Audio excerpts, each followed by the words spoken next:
Hello, hello, hello. It's your new day with Donna Reiners and Dr. Cami Owen, where we solve all the world's problems, or maybe just one. And maybe it's yours. In our 30 minutes, we talk about your emotions and mind and how they tie into your body and spirit. We want you to renew and restore yourself in a world that wants you crazy. And sometimes we even talk about money. Introducing your hosts, Donna Reiners and Dr. Cami Owen.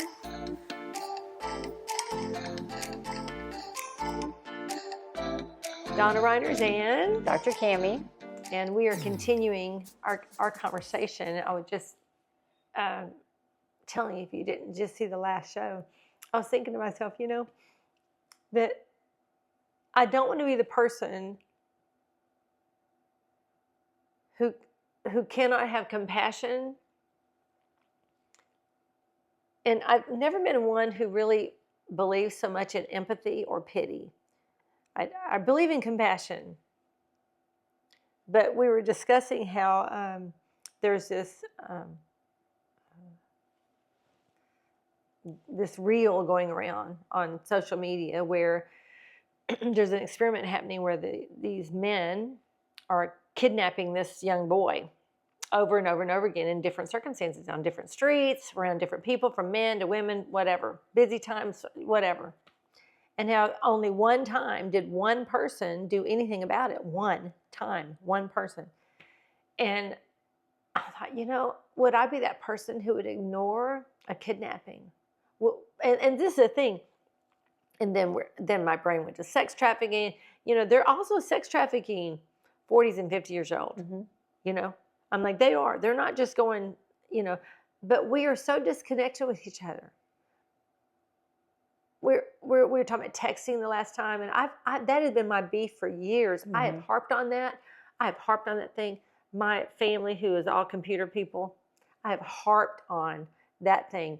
Do you not see how texting and not having real conversation, not hearing a real tone, mm-hmm. not hearing somebody's real heart, not having a real conversation is dumbing down our emotions, dumbing yes. down our connection with each other, dumbing down yes. the ability to go find out, oh, the lady next door can't walk, so she needs a bowl of soup. She can't even, what the heck is happening to us? And it's not just non-Christian. It's everybody. It's humanity. We are no longer connecting. And let me tell you what else. Oh, another beef. We have this whole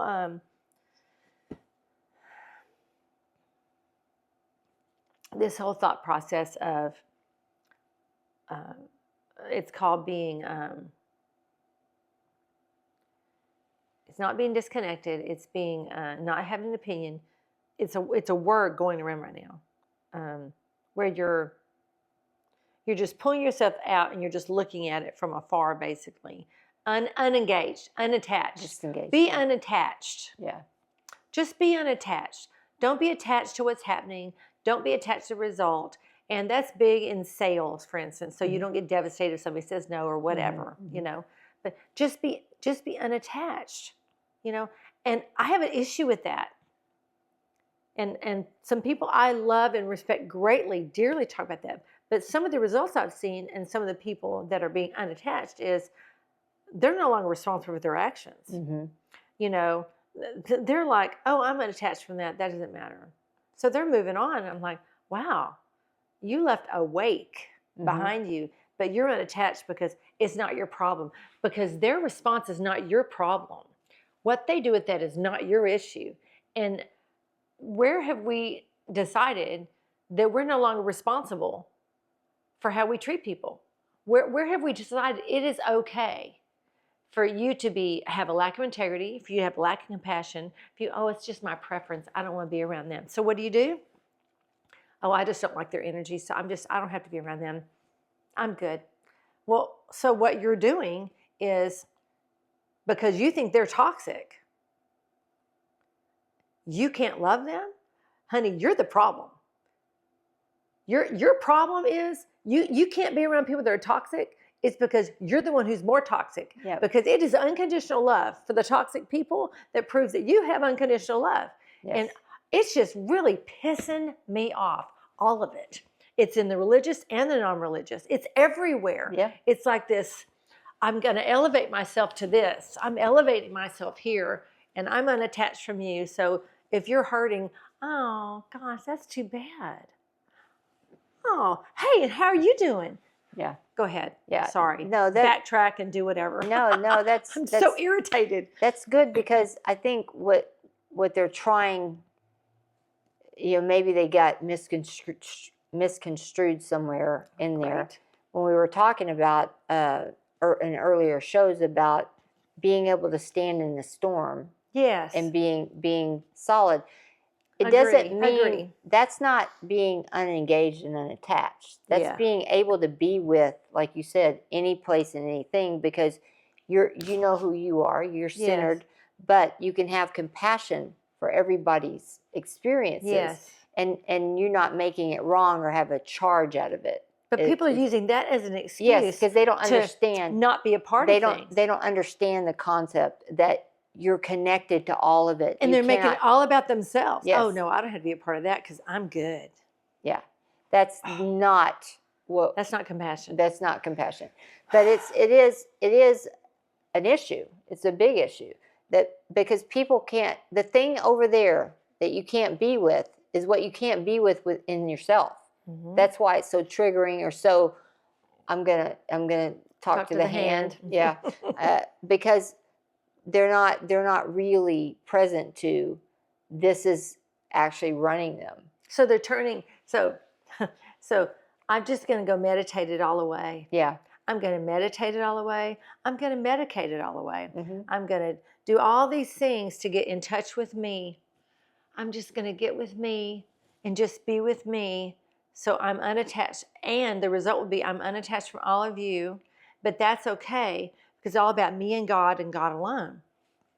And I still have an issue with that, because where's the community?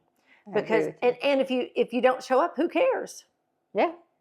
Like, oh well, nobody even thinks about you. Why? Because we're all thinking about ourselves. That's true. and I really think that there's a confusion about. I'm gonna lock my lips. Go ahead. No, I love it. Just like, I love it. No, it's not that I have an opinion, because I've elevated myself, and so I can sit back and be with me. I'm just kidding. Sorry. Yeah, no.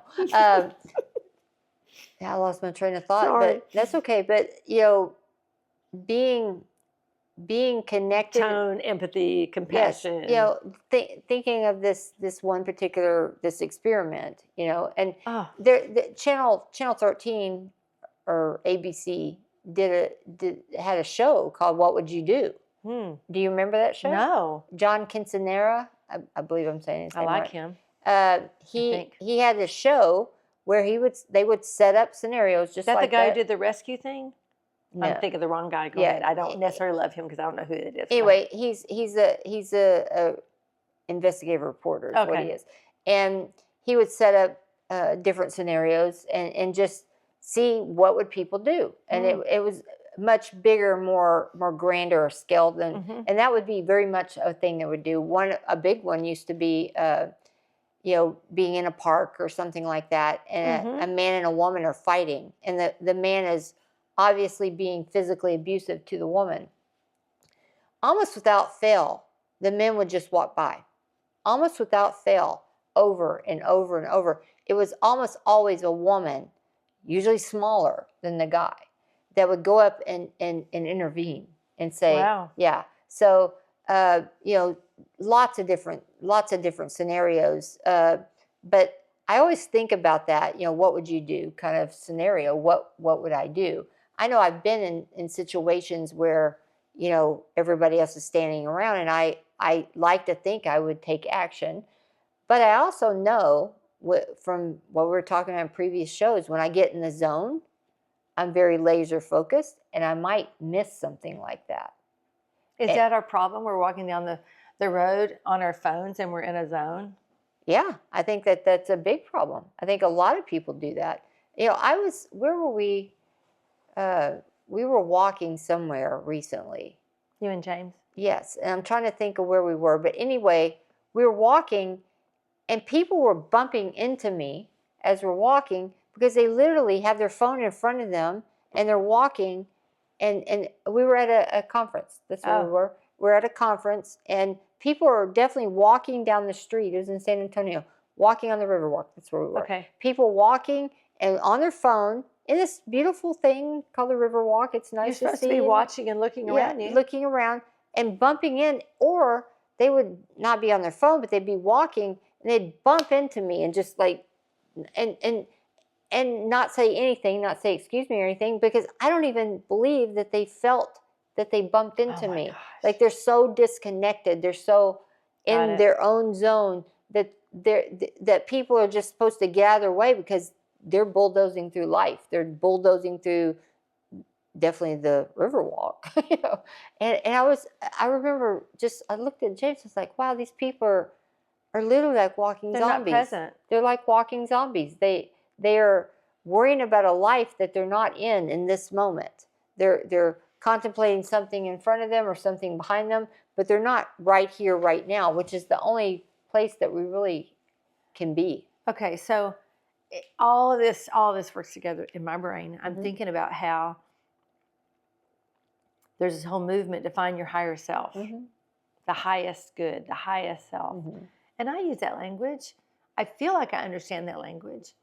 But could it be in our search for our highest self and our highest good that we've become all about ourselves and we're not considering, and even though the connection, which I do believe, I mean, I believe even just a simple scripture, you know, of weeping when people weep and rejoicing when people rejoice is indicative of we're all being one. Yes. Like we're all one. Yes. And again, I believe that we were all co-crucified, co-buried, and co-resurrected from the foundations of the world. And because we were all in the Christ at that time, by spirit, in spirit, birthed into being spirit beings at the same time, even if it was a little off, whatever, that we all came from God, that we're all one. So Yes. could it be from that high place over all this time that now we're trying to get back to where we came from, but yet the revelation, we're making it all about ourselves? I mean, how do you shift that? How do you become aware again? How do you be present again? There's no blue pill for that. You have to choose it. You know, you have to choose it. And how do you know that you're not present? Well, when you have somebody come into your clinic, are some of them not present? Absolutely. Yeah, like I will talk to somebody that I'm thinking of somebody in particular that had a pretty serious event medically that happened. And as we're talking, you know, I would say 8 out of 10 people that are pretty in touch would say that was a pretty significant event. And as we're talking, the spouse brought this person in concern, and they're like, it's not a big deal. Like, so out of touch with the reality of what happened that they couldn't even see acknowledge that it was a big thing. Yeah, any need to take any action whatsoever, and just be of choice that I'm good, I'm okay. It's like, okay. You know, and I have to accept that because that's their choice. They can choose that. But am I having that problem right now with knowing that my spleen sometimes is at 0%? Because now, remember that day when I came in and I was so like, I don't know what's wrong, but something's wrong. And did you just do that? Okay.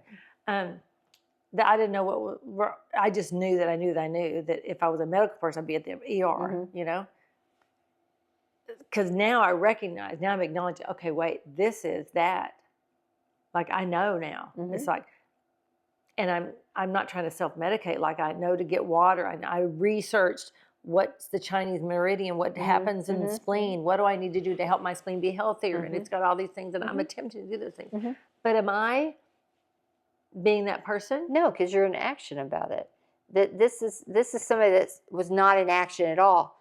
Hey, we just chopped your finger off. It's bleeding everywhere. It's a flesh wound. It'll be fine. Oh, my. And it's like, but, you know, you hit an artery and this could kill you. All of your blood is going to come out at some point. It'll be all right. I'll put a Band-Aid on it. It'll be fine. You know, like that kind of disconnection. Oh, wow. That kind of disconnection. That's intense. It is intense. And it's now, where is that from? Trauma? Is that from someone just not being present, but not wanting to make a big deal of something? I think in this particular case, I think it was completely about control and losing control over their body. So I don't want to give you my body for you to help me because then I can't. No, I think acknowledging my finger's gone is a big, you know, I've lost my finger. Wow. Like I did that because I was here when it happened. You know, I lost my finger. My finger is chopped off. And so now somebody's coming at me and saying, we should probably address your finger. And you're like, yeah, no, my finger's fine. Because if I acknowledge that my finger's not fine, then I have some culpability in my finger being gone in the first place. Does that make sense? Culpability meaning responsibility? Yes, responsibility. I am responsible that this happened, or I was on my watch that this happened. So if I acknowledge that it's gone, then I have to acknowledge that I did something to be causing the matter of my finger being gone. So what's the difference between... I'm trying to use metaphors here, but sometimes they fall flat. No. What's the difference between, say, you know, when you correct me, like I'm saying something that earlier, like for instance, it's such a lighter thing. Like, man, I'm just tired, man. Yesterday was a long day of traveling. Mm-hmm. I'm just exhausted. You're like, you need to change your tone, young lady. I'm just kidding. But you know, what's the difference between the acknowledgement and the reality of not? How's that work for the normal person? Well, you know, that's a big one. So or maybe they've been doing that for so long. Now they're like, pff. Well, you have to, you know, you have the foundation. The foundation, I believe, is that we create our world through our speech and what we're thinking and what we're saying. So you're tired. You saying I'm tired from this trip is creating your cells to be tired. And saying I am tired from this trip, and your cells go, oh, okay, we're just going to be tired then. Or, you know, I had such a fantastic trip. My cells are regenerating, mm-hmm. and you know, I'm thriving. I'm reinforcing joy. Yes, very much. See the energy in that versus, man, I'm tired. I'm reinforcing joy. Oh, I get it. I love it. Yes. That's how it works. Sorry, keep going. No, that's so good. That's how it works. Yeah. So how we speak, what we say. You're not denying it. You're just reframing it so that your body has a different message. Choosing, being of choice in what you're creating versus it being back here subconsciously, some programs running the show. Yeah. And so So that finger was a program that's been running the show for a long, or the lack of finger until it became no finger. Yes. Because they kept ignoring the issue. Yes. Very good. Yes. So, yeah, we see this show up for ourselves in a lot of different mm-hmm. ways. And what we were talking about last few shows about just being so disconnected and so not in the present moment. Because the reality is, in the present moment, both of us are fine. We're sitting here. We're in a beautiful home. We're sitting in a country where we can get on here and talk whatever nonsense we want to talk, and it's okay. And you're watching. Yay! It's okay. Thank you. And so, you know, we are so blessed. We are so blessed. But versus take me out of here, I want to go. Yeah, or, you know, we could sit here and gripe about the world and gripe about this and gripe about that. Ugh. And we would probably have a bigger following. We probably would. If we were doing that, because misery loves some company. They love some company. Misery loves some company. But you know, having a different perspective of saying, look, you know, are you going to continue to suffer and re-choose suffering over something that happened? Or are you going to choose to be thriving and invigorated because you're still here? You're here now. Do you know what I just realized? I totally. Like, oh my goodness. I have an area in my life that is a missing finger. Mm. And that area is in my strength. Mm. I can see that. It is. I can see that. And that also has to do with eating, Mm-hmm. has to do with, which has to do with priorities, which has to do with time management, it has to do with organizing, which, it all, which can be overwhelming when you're also running businesses and you're, all those things. And so I realized, and we did just talk with someone before I left for Mexico about getting back into an actual program, because I need the accountability. Mm-hmm. I don't function well with just getting on the computer. That's just not that's not who I am. Most humans need an accountability buddy. Well, I'm fixing to reconnect. It's actually one of the things I do most in the clinic is be your coach and your accountability buddy. Because I'm not healing you, you're healing you. So I'm coaching you through your healing journey, which is different.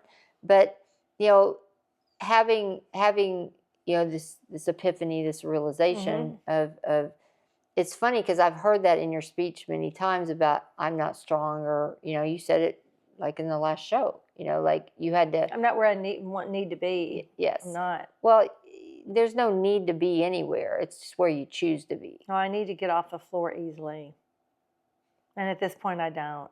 Okay. Well, I'm just saying. No, I understand. So, but I did go up and down those stairs in Mexico with that big honking suitcase, and I survived, and I was able to do it. You did. See, so yes, you have to. You can do it. So you are strong. I am strong. You are strong, and the places where strength doesn't show up is just you agreeing with that program instead of choosing. You're not of choice. When you're being weak, you're not of choice at that point. A program's running you. Versus, I have evidence, all kind of evidence that I can't get off the floor, easily because I've been on the floor and I didn't get up easily. So I have evidence for that. But I can tell you, if you were on the floor and your grandbaby was about to fall off that counter, you'd be up like that. It would not be a concern or consideration for you. Your body would be in action and you would move. So it's a program running versus you being of choice. And just getting to a place where we choose every moment, like setting intention, same thing. It's different words for the same thing. It's setting intention, being choice in the matter in every single moment of consciously how you're going to think, what you're going to say, who you're going to be, where you're going to stand in every single moment. It's powerful. We are that powerful. We are that powerful. I think sometimes people who resist is, I'm not sure what the word is, but I used to really resist the shift in language part. And I did it, I think, because I didn't want to be somebody I wasn't. I didn't want to be an inauthentic, non-authentic person. I want to be who I was at that moment and receive myself where I was at that moment. And so I saw taking on something that wasn't who I was at that moment as faking it. Because I didn't have the understanding yet that you're scientifically, physically, your body didn't know the difference between me celebrating you and me celebrating me, that it's the same. I didn't understand the power of me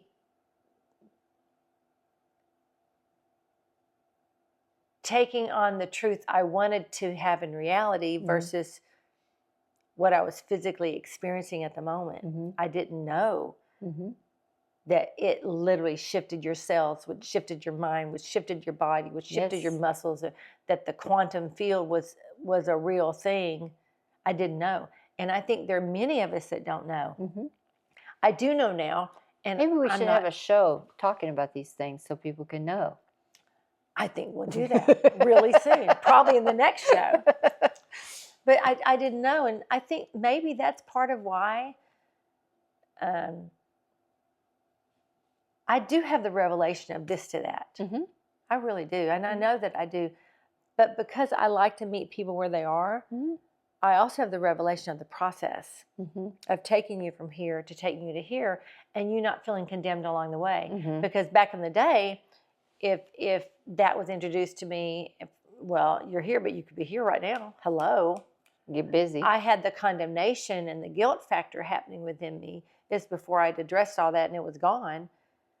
And now I don't have it. But because I don't have it and my calling is helping people, I have the compassion to help you and not be impatient with you Mm-hmm.